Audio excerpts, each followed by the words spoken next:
Okay, we're back in electrical hell. So we've gone through the electrical box, got our parts, got our connector terminals, pulled this one apart. This is the old control box, or the control box for the new winches, the one that's wired up, because I had to wire it in a funny way. So I've basically pulled that apart to figure out how did I wire it. And now I'm going to duplicate that on the second one, which is getting mounted to the roof up here for the second winch. So let's get into it and get this done. What I've had to do is this little wire that comes around here and joins up to this one. Normally it comes from here down and earth the body and then goes off to the negative on the winch. We can't do that because we want to keep it isolated, so that's why we've removed that circuit and we've just put it across to this negative here, and that allows us to keep the boat above ground. What I need to do now is measure out our cable glands. Got to mount 3 cable glands, actually 4 cable glands on the roof, but to do that I have to have them in a very specific orientation, and then I also have to cut a hole in the side of this here and put the equivalent of that through the side so that we can have our positive cable going through the side there. Brupeg was a sunken fishing trawler that was stripped out and ready for the scrapyard. She's just completed a 10-year rebuild that's brought her back to life. With the help of volunteers and funded by our Patreons, community and subscribers, she'll be crewed by passionate people from around the world. If you'd like to be involved and support the project, please consider joining us on Patreon or subscribe to the channel. There's a link in the description below. Right, just like last time, we're going to use these metal cable glands. Now they are a 20 by 1.5 thread, so that's this tap here, this big boy here. To get that 20 by 1.5, I need an 18.5 mil drill to get down there so that we can run this tap down it. Now normally I'd like to build up to say just go straight to like an 18 mil on the mag drill and then run an 18.5 down, or even an 18.5 mag drill if I had it. Don't have one. So what I'm going to do, long story, is basically work my way up to 13 mil and then go from 13 straight to 18.5. It's a big jump, but I think we can do it. Now I've got the pilot holes already up in the roof. You can see there's 3 or 4 holes there, sorry. Now I don't want swarf to get everywhere, so my plan, swarf bucket, I'm going to tape this underneath and do all the drilling from the top. Swarf bucket. Right, let's go and see if it works.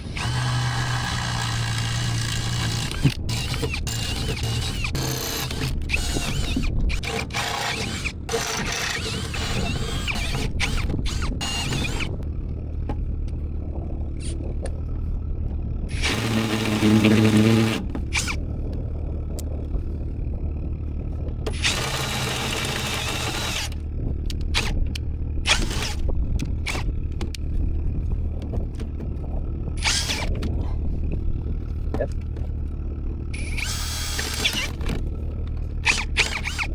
Okay, you do it that way.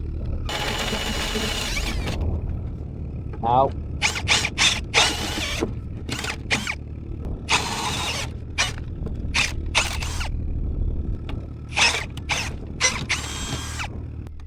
The tap that I'm using here is called a bottoming tap, or sometimes they're called a plug tap. Normally you'd use a tapered tap to start a thread because they're a much finer entry into the thread. Plug tap is almost the full size right at the start. It's what I have, so it's what I'm using. You can do it, it's just quite fiddly and takes a bit of work. As you can sort of see, it takes a fair amount of setup to try and hold it level and hold it straight, and a fair bit of pressure to push it into that hole. Unfortunately, this job's going to be put back on hold because we're waiting on some parts which were supposed to arrive by now but haven't, so we'll jump back on the outboard and resolve that. As you saw, we tried to fire up our little backup outboard. For some reason that's not backing us up. We've put the 15 horse Mariner back on the dinghy, but that thing, I feel like it's on its last legs. It's too old to rebuild. It's like 43 years old or something like that, and I just can't get parts, and it's causing us a lot of grief, and it's very noisy. Like, I think it's doing the death rattle, so don't know how long we've got on this whole thing. Quite rowdy compared to what it used to be. So I'm heading across to the marina. We've found a 9.9 horsepower 2-stroke. It's got, I think it, from memory, it had 40 hours on it, so it's relatively low hours outboard. It's a Parsons, the brand is Parsons, which has been around for a while in Aussie. It's not a Yamaha or a Honda or anything like that, but it's still a pretty reliable engine. There's enough of them around now. Everyone would have been up in arms if they were no good. Actually, a friend of mine bought one about 15 years ago, and that one's still going as far as I know. So we're going to get that. That's going to become our main outboard for now, but we do need to work on getting a bigger tender and a bigger outboard, because this little alloy boat is great for whipping around in marinas, but even just out here where we've got like maybe 5 to 8 knots of wind, the slop that's generated is enough to come over the sides and everybody gets wet. It's a very wet boat. So we do need to do something about that, get a bigger rib so we can put divers and equipment and more than 3 people in and that sort of thing. So that's what we're working on next. So that went well. We're currently moving without the old outboard because we have the new outboard. And ironically, the person we bought this outboard off, turns out he's literally our neighbour where we're anchored right now and we didn't know it. So that party boat there, it's our neighbour. One of the reasons we're here in Early Beach is to pick up crew. That means this job of getting this front cabin sorted out has been put down the list so many times in the list of priorities. And finally, we've got a week, we can do it. So Damien's going to get to that while I'm doing some editing and other jobs. There's quite a bit to do. Really the main priorities is insulation finally going into the roof. But that window, that plastic window we put on all those years ago in the yard to keep the weather out, isn't keeping the weather out and hasn't kept the weather out for some time. We've got the glass windows. They were organised so long ago. We're going to be fixed teching them in, or better known as bonding. So Damien's going to get onto that. That's so exciting. It's a job we've been wanting to do for so long. If you ever end up in this cabin and it's pissing with rain, you know how heavy the rain is. And that's not a good thing to know if you're snuggled up in bed under a duvet. So we're going to get that fixed. And then Damien's going to finish off a few other things and make this a little homely cabin. So the plan, Stan, we're going to get rid of this king single here. We're going to get rid of the bunk up the top so that we can kind of strip out everything that doesn't need to be in this room. There's not a lot in here, but we've got to get rid of whatever is in here. I want to put our insulation material down amongst those ribs, and also if I've got enough left along the side there and on the roof here, we'll just basically use up what we've got left. And then I will unbolt that. We've got a couple of days where we don't have a lot of rain, so perfect opportunity to start doing some windows. So let's get some light in here. Done.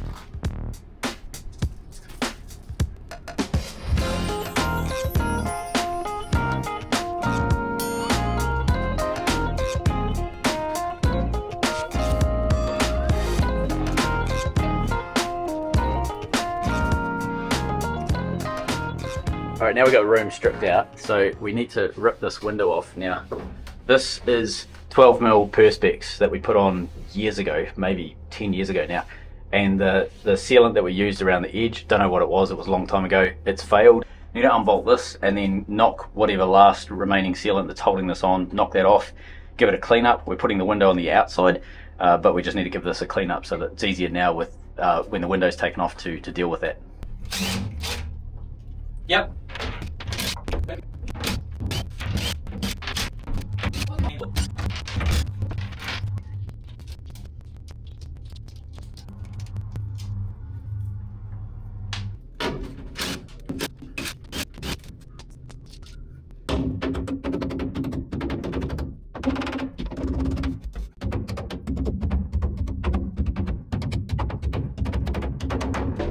The sealant on this window is so crap, I can hear the window peeling off the side of the boat just by pushing those bolts out. You can see we've had a couple of attempts at trying to stop the water from pissing in this window, and it's also completely covered in spray. When we sprayed the cabin, we didn't bother masking this window at all because we knew we'd be replacing it.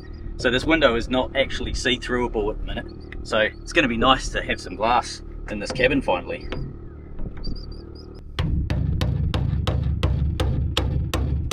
Hey.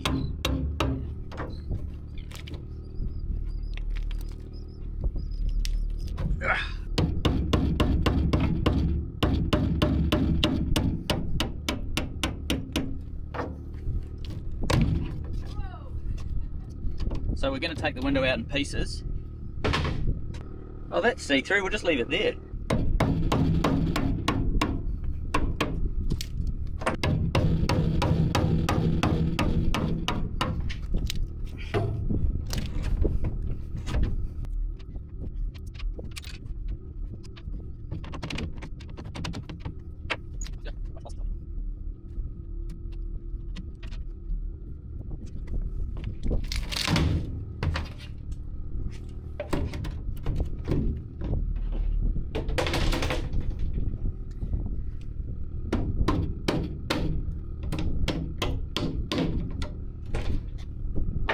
Done.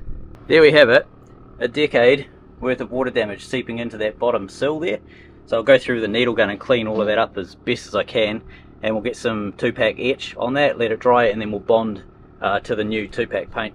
Brupeg's windows are bonded, not bolted. This is kind of a new thing, but it's not real new, like it's probably 10 or 15 years old now, commonly in boats. Normally, so for example, when Brupeg was built, all the windows were bolted in. They had the window, then an aluminium frame, and the alloy frame was bolted into the steel. The trouble is that alloy frame just dissolves over time. So, yes, they work, but they're not really that great. Bonded windows work brilliantly. They allow a bit of flex, so the boat can twist and turn, and the windows don't really struggle with that. It's UV stable, so that's another reason why it doesn't fall apart. But it's also the sort of thing that they use in buses. So if a bus can be doing 100 k's and twisting and turning and over judder bars and things like that, a boat's easily going to handle that sort of movement and so on. They twist less than a vehicle. So bonded is pretty cool. It's a survey requirement now that you're allowed to have bonded glass. You have to have 30 mil of area overlapping your steel and your glass. That's the survey requirement. We actually have 50 on Brupeg. We went a bit overkill. Like everything on Brupeg, we over-engineered it just in case, and our windows are also thicker than what the survey requirement is as well.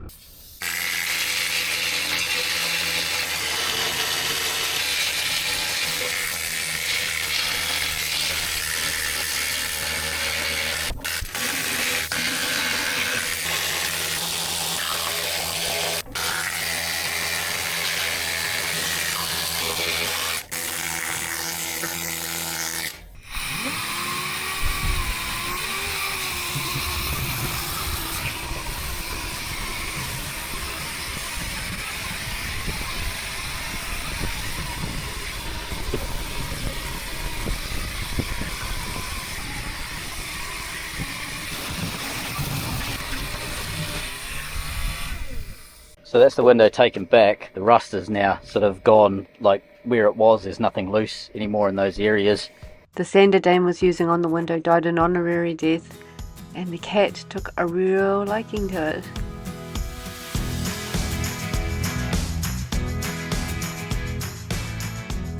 So this is all the original cabin paint just here, and this has all now been smoothed in, so we should be able to get a decent coat of paint around that without causing any dramas.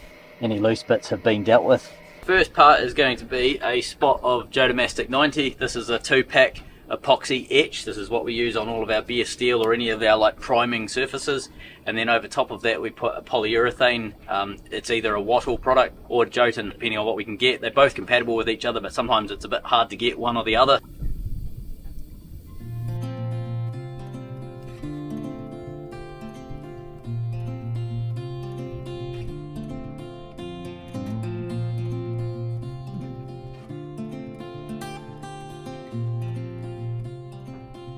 So in the room we are held up painting the top coat onto our window because we went to open the hardener this morning and the hardener's gone off like glue. So we can only get hardener on Wednesday, so 2 days from now. So that job's on hold.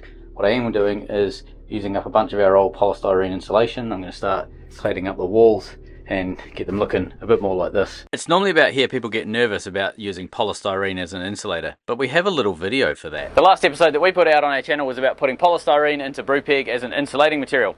There was a couple of questions in the comments about the fire rating on this, so the responsible adult thing to do is to set it on fire. This doesn't catch fire, it doesn't really cause any smoke, there's nothing really happening, and you can give it a huge amount of heat, and it's just not doing anything when it comes to this polystyrene. So that's why we're not worried about putting it throughout the boat as an insulating material. Jess came into the galley and saw that polystyrene on the ground, and she said words like, "Jesus, how much mess can you get through the boat?" Well, that's the answer. So under here is a bed. But what I've been working on is this piece over on the side. So what I want to do, take that off. I've got this kind of divot all shaped out of it. I'm going to fill this with polystyrene, block it all up like we normally do. What I want the wall to do is come all the way down. I don't want there to be gaps in here. I want the wall to come down flat. So my plan is to get this bit and work it all the way down. I've got it down to there. I've got another probably 2 inches to go, and that's just shaving bits off as we go. And I have found that a drill with a flapper, spinny sanding flapper thing, timber flapper, works fantastic to shape this stuff. So that's what I've been using to get it down. So anyway, once that's all the way down, I'll finish off what's behind it and then carry on going up the wall. And then we were able to go and get the hardener that we needed for the wattle paint so we could put the top coat on, ready to put this window on. Shining down from afar. No, I ain't afraid of the dark. I don't mind the rain. Bring your life back. We can breathe again when dealing with the pain. No, I don't mind the rain. So the window is now taped up on the inside, so I have to do the taping on the outside, but you can see it's quite stressful. I've lost most of my hair doing this. So the survey rules, or the kind of the build rules that we always try to stick to in Australia, basically say that the window's bonded onto the outside. You need 5mm of sealant between the steel and the glass, and that allows for a little bit of flex and everything. But it also needs a minimum of 30mm around the edge all the way around for the glass to bond onto the substrate below. We like to have more than that. 30mm is the minimum. There is no maximum, but for us we like to sort of stick to about 50mm. Now, a lot of places use double-sided tape, so they'll have the sealant, but they'll also have double-sided tape, and that allows them to stick the window up to the steel or the fiberglass, whatever it might be, and the tape actually just holds the window in place, like a foam, quite a thick foam tape with adhesive on either side. Not really a huge fan of that myself. I much prefer to have a full bond of sealant. I don't really understand how they do it with the tape and have it work. I know they do it because I've seen boats in survey have that, so I know it's a possibility, but I'm not a glazier, so I don't understand that. For me, I'd just rather have a full sealant contact. A good rule is 30mm minimum. There is no maximum, so for us we use 50mm just so that we've got a super good bond from the glass onto the metal below. But you have to remember that it's the quality of the paint that the sealant is holding onto. So if you've got garbage paint or you've got rust or something like that, you're going to stick the window on and it can fall straight off. So not only is the sealant and the amount of sealant, the width and all of that sort of thing important, but the quality of paint underneath is really important too. That's why I sanded this and repainted everything in here, because I want to give it the best chance of holding on. So there's two types of glass that you can use on boats. So this is laminate and this is toughened glass. And the difference you can see down the edge.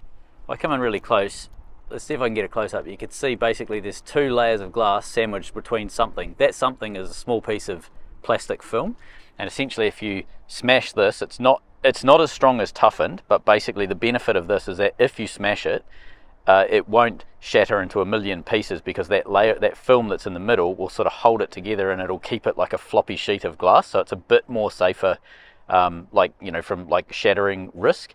It's not as strong as toughened glass, and therefore if it is going to break, it will break in the same situation where toughened wouldn't. Now toughened is what's like, so there's a couple of things. So you can sort of see you've got 10mm toughened automotive marine, so that's the gist of it, and toughened will always have a little label. So I'll see if I can take this off. You got that little wee laser printed label, and it looks like this when you stick it on your window itself. And it means somebody can always see what it is, they can see the standard that it's made to, etc. So if a surveyor is coming along and looking at your boat, they can say, okay, that window will pass, etc. And you're not trying to use something like a laminate where it's not allowed and you're using the right glass. So it's basically a quality control thing. Now toughened glass is a bit like your oven window. If you've ever tried to break an oven window, I know that sounds really bizarre, but when I was a kid I tried to break one with a baseball bat. It was in a skip and I was trying to smash it because I was 14 and I was a boy, and it is incredibly strong. So this stuff is super tough. If it breaks, it will shatter, but the chances of this breaking are so much lower than laminated glass, and laminated glass is stronger than just regular glass that doesn't have this layer of plastic. So there's not all glass is created equal, and depending on where it is on the boat, so in this case at the front end of the boat, if we're going to get green water hitting the boat, it's going to hit at the front end of the boat. So this is why we always use toughened glass on anything up the front. All of the wheelhouse windows, that's all toughened glass as well, and that's specifically so that they're strong enough to take a direct impact with green water. Now I'm going to temper everything that I've just said with the fact that I am not a glazier. I've probably got some stuff wrong when it comes to that information, so don't take this as gospel. This is YouTube, this is not university. Please know the difference. If there are glaziers out there that know better and can correct anything that I've said, please chuck it in the comments. And if you are curious about this topic, about doing it on your own boat, check out the comments, because there's probably some really useful information. I'll pin comments that look like really decent comments from glaziers and stuff like that. So yeah. Again, not advice, but this is just how we do it. Now, when you get your window, it's going to be covered in this plastic sort of protective layer. Normally you take this off, you fit your windows pretty much within a week or two of getting them, because this plastic does tend to weld itself to the glass. These are 4 years old, so this might be a challenge to get this plastic off, but one of the tricks that we do is we're going to be using a lot of sealant. Golden rule of sealant is it's going to get everywhere that you don't plan, so we leave the plastic on until the last minute. What I have found super helpful, just take a razor blade and just scratch the plastic about half an inch in, all the way around,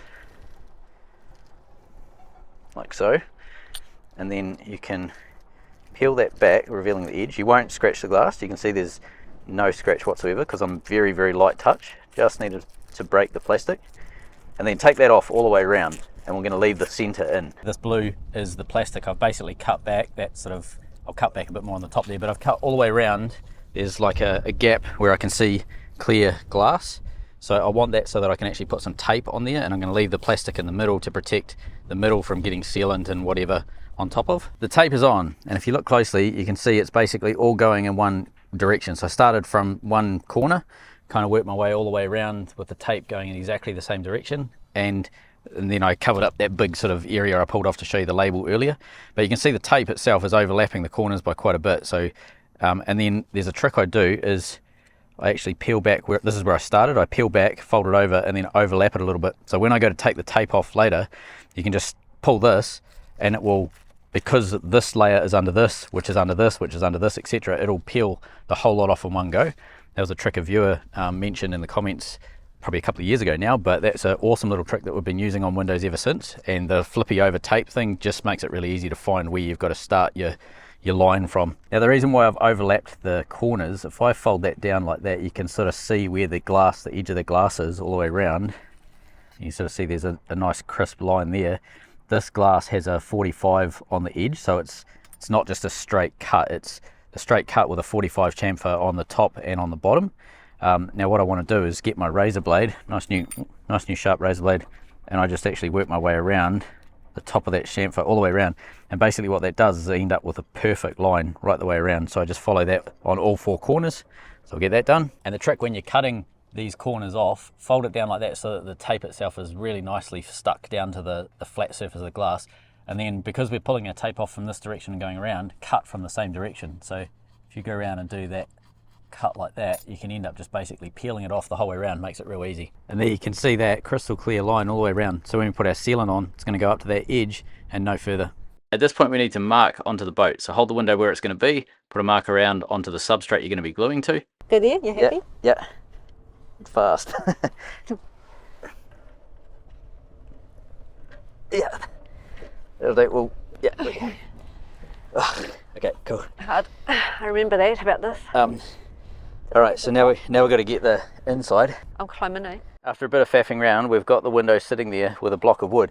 Now you do need to shim these, but what we've found, if you're planning on doing this on your own boat, Weather Wires by Alan Watts is a perfect shim size to use to hold your window up if you have a Brupeg sized boat. And it's quite difficult to see, but just on the other side of the window, and she's marking out the inside.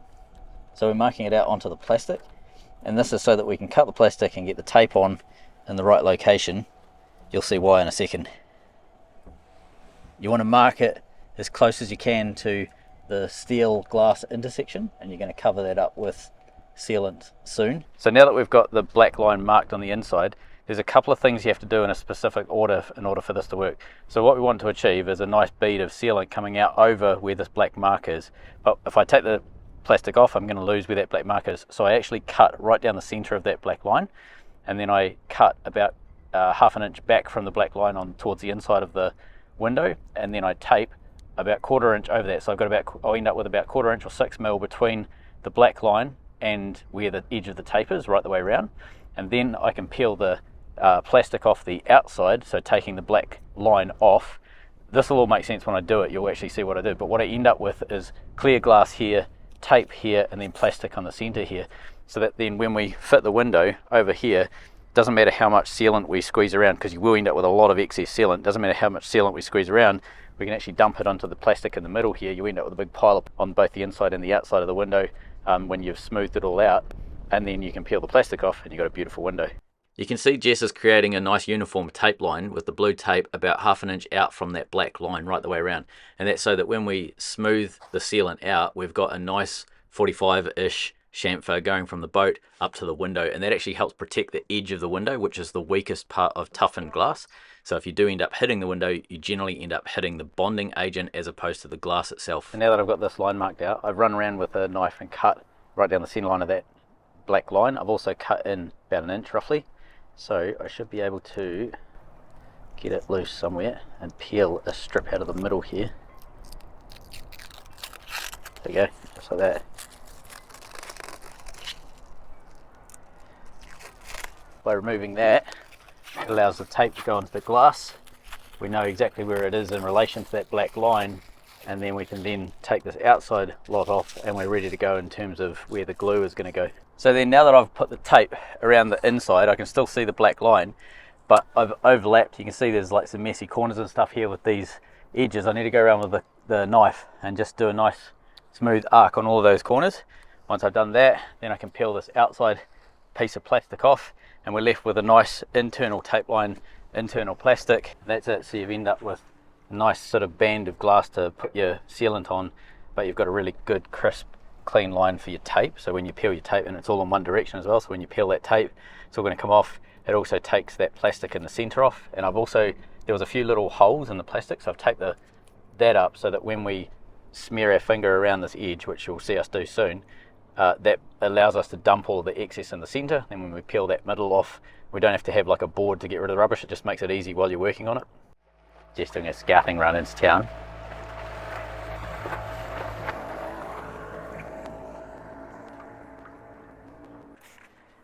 Now that we have tape on there, I like to use methylated spirits just to get rid of the mark, or else you'll potentially see the mark forever if you don't get your black sealant correct. So just, it's easier to get rid of it all now.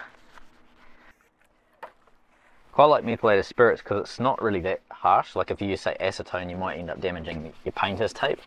Meth is a bit sort of more benign, just being an alcohol. It's not as full on, I don't think. I'm sure there's a chemist out there that can probably tell me the details. I have no idea. It just doesn't seem to make so much damage on the tape. I'm going to give the glass a clean too, around specifically where you're going to be putting your adhesive. Again, I like to use meths on this as well because it's a great glass cleaner, but it also evaporates off so you don't have any residues to deal with. Rightio, today we're using Fixtech 200. This is basically, as it says, a window flexible adhesive sealant. So this is designed specifically to glue glass and plastic and so on to substrate. That's what we've used on all of these windows. That's what all of the glazers told me to use. It's a brilliant product. Lasts really well, doesn't have much of a smell. It's really quite a cool product, something we've been using for a while now. So what I need to do is put it onto this surface. Now, it's really critical because we don't have a ceramic band. So some windows have like a band of ceramic all the way around, black ceramic, and that means you can glue put your adhesive on. Doesn't matter if you've got air bubbles, you won't see them because the ceramic hides all of that. We don't have that. We're going direct onto the glass itself. So we need to make sure our sealant is absolutely perfect with no air bubbles. Here's one that I messed up a while back. You can see on certain angles air bubbles. Actually there's oh, look at that, you can see them through. That's what happens when you don't get it right. So there's nothing structurally wrong with that window. It's definitely not going to come off, but you can see those air bubbles. And through technique, I learnt, you can sort of see this one here is much better across the bottom, all the way at the top. The front are pretty much perfect. These were the first ones I ever did. So the learning was on the side, and these ones here are good. Now there's a couple of ways so that you get really good no air bubbles. The technique that I've found works best is a big bead of sealant down the middle, and then getting like an old credit card, basically run your finger along like that, hold it about 5mm or 1/4 inch or so off the glass or plastic, and run your bead along like that, and it spreads it out evenly with no air bubbles. Don't be shy, you're going to use a lot of this stuff. Getting old don't bother me, 'cause with eyes that spin through life, it's so much easier to see who I am and who I wanna be. No, getting old don't bother me. Truth can be a bitter pill, but it'll do you right and set you free the way a lie never will. Like climbing up the steepest hill. Truth can be a bitter. Right, so now that we've got that on, this is the credit card cheek. This is the credit card trick. So you want to run your bead till it basically pushes out of both sides, so the tape and the edge of the window, right the way around. You don't need to worry too much about thickness at this point. You're just worrying about getting that even coverage. That's the way it goes. Life will teach you what you need to know.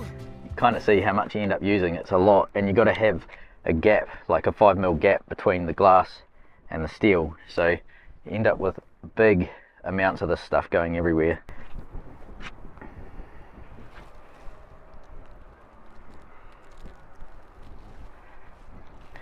And whilst this stuff is not cheap, it's about $30 a tube from memory, it's a lot cheaper than doing it like with aluminium frames and things like that, and it seems to be a better solution.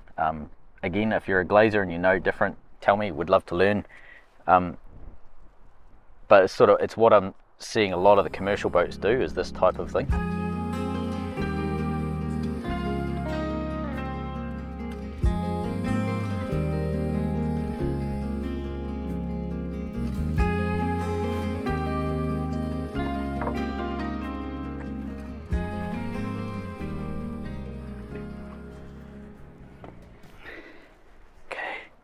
This is the part where slicker is going to get everywhere. It always does.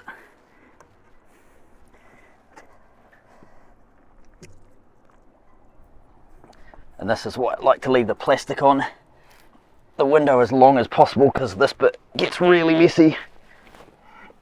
Okay, so you want to just press it in fully as much as you can. Okay, and now Exhibit A.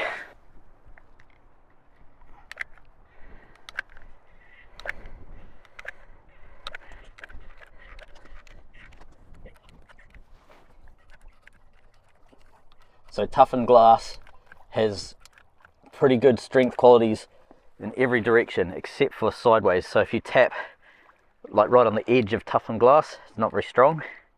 So one of the protection things I like to do, if you don't have like an aluminium frame or something like that giving you edge protection, I like to do a huge bead of sealant like this, and then I do a 45 or a smooth out with my finger type thing, so that I can then have almost like a rubber barrier all the way around the edge of the window.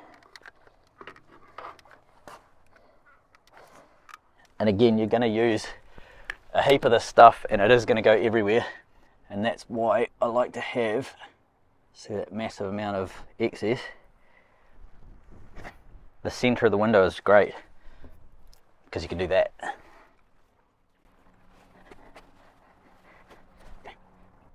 You've got to have a couple of goes at this to get it back so that you can pull the tape off without ripping your nice radius off, because you're going to have more generally sealant than what the radius allows for, or where the tape, when I say the radius, where the tape is. And also you want to do this in one motion right the way around, or else you end up with kind of like joins, I suppose you could call it, like where you can see you've stop started. If you do it this way, it kind of looks like it's a piece of rubber the whole way around when it's finished. Sometimes you can't get fully around, like the bottom is a wee bit hard in this window particularly. Alright, so that's done. Now let's go do the same on the inside, but before we get carried away, I want to take the tape off. You want to take the tape off when the sealant is wet, because otherwise you will rip the sealant off. But doing it like this, look at that, it's just beautiful.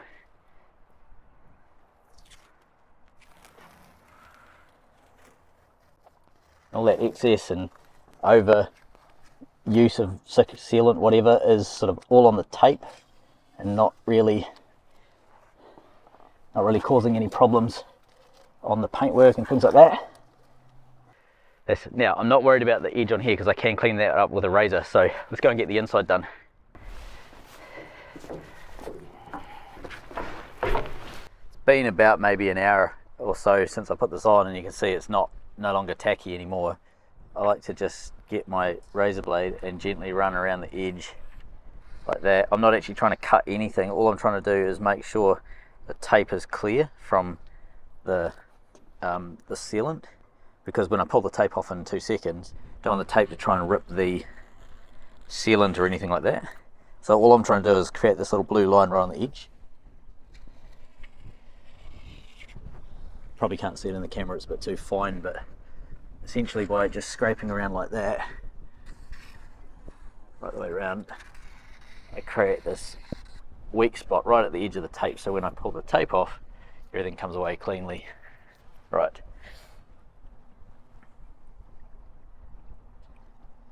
It's looking good. Okay, so the edge of the tape here, we start there. Everything is underneath this tape, so we should be able to just peel this all the way around the window like that. Oh, tape's a bit weak.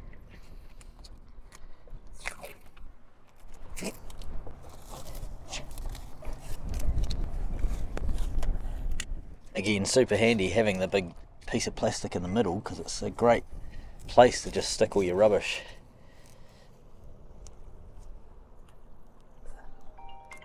Now normally this bit comes off super easy, but because this plastic's been on for a long time, it may be a bit of a mission.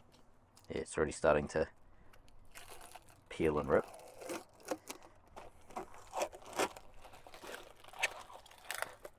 No, it's not too bad. This was kept inside, so no real sunlight on it, but still old.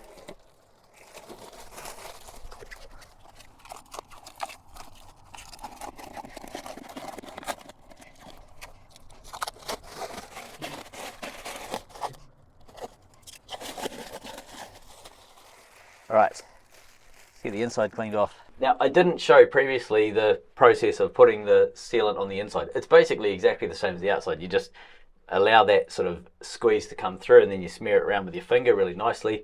I've already peeled the tape off. I did that when the sealant was wet, so that we end up with that really nice crisp line. You can see that line, it's beautiful and crisp all the way around, and that's why you need to do it when it's wet. Don't ever wait for it to be dry, because otherwise you'll be pulling off the tape and there'll be a fine layer between where the tape is and the glass is that you end up ripping, and it just ends up as a dog's breakfast. So do it when it's wet and you'll have no issues.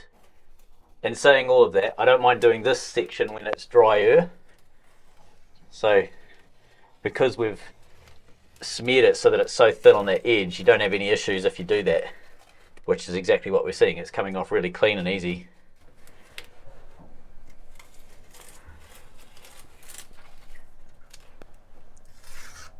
Okay.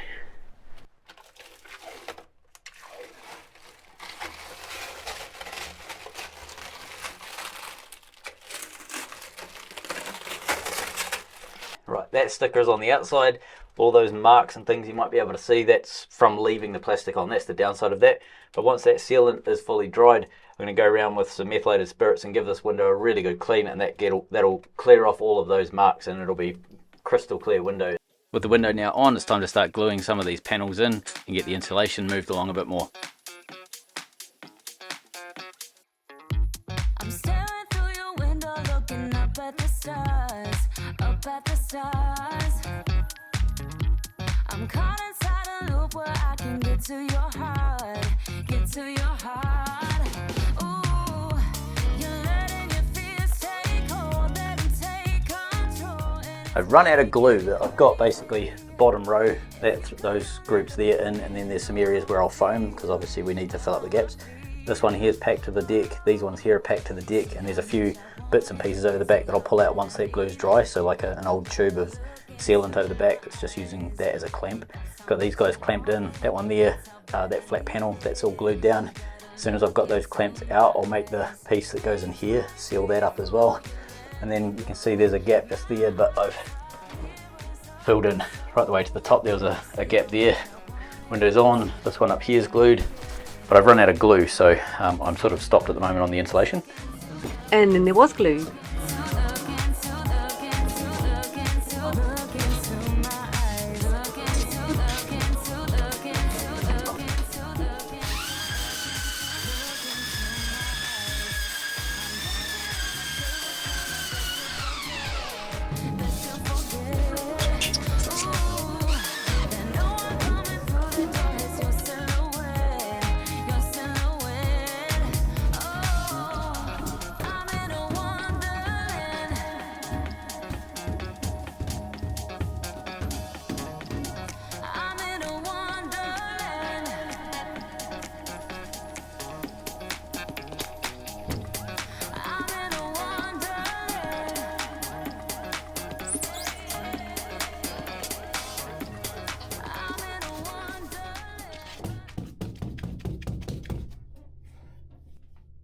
Damien got the new window in and the insulation, a little bit of tidying up, and it'll be all ready. Our new crew is arriving in 5 days, and then after a little bit of settling in together, we fill up the boat with water and diesel and head north to work with our Australian Navy Cadets for 3 days in Townsville.